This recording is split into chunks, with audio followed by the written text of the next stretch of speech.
Tole zagovarjamo mi v Novi Sloveniji. Tole zagovarjamo v Novi Sloveniji. Tole pa zagovarjajo v Levici. In še tole. Hvala lepa. Dovolite mi, da se oprem na slike. Aleksandr, ne vem, jaz upam, da sem jih videl prav. A te smem prositi, da jih še enkrat pokažeš?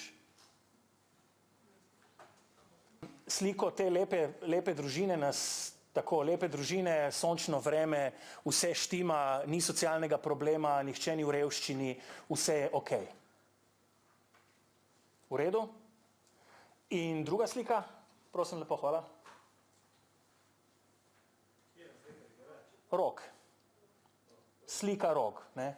Slika revščine, odrinjenih skupin, brezdomcev in tako naprej. Ok?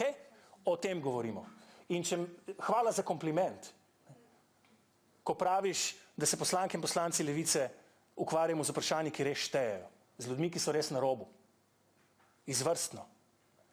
Dvomim, da se kdorkoli od, ne vem, 240 tisoč tistih, ki živijo v Sloveniji pod pragom revščine danes, poistoveti sliko lepe družince brez problema, dajmo biti vsi objeti, pa še malo noseči zraven. Pa večina družin v Sloveniji si ne more privoščiti biti noseči. Tudi hvala za ta prikaz. Zelo jasno je razmejil oziroma definiral dejansko smer, v katero se vladna politika v tem trenutku premika. V reklamo, v fotko iz Shutterstocka. V realnost promocijske fotografije. Hvala lepa za tako realnost. Ljudje na tleh živijo v smeteh.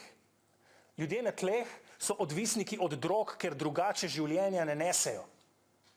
Pa bi lahko dobili 130 tisoč evrov iz postavke Ministrstva za delo, da bi se ukvarjali s tem problemom, ampak ne, je Ministrstvo za delo teh 130 tisoč evrov namenilo raje komu? Svojim prijateljem, svojim drugem domu. Samim sebi.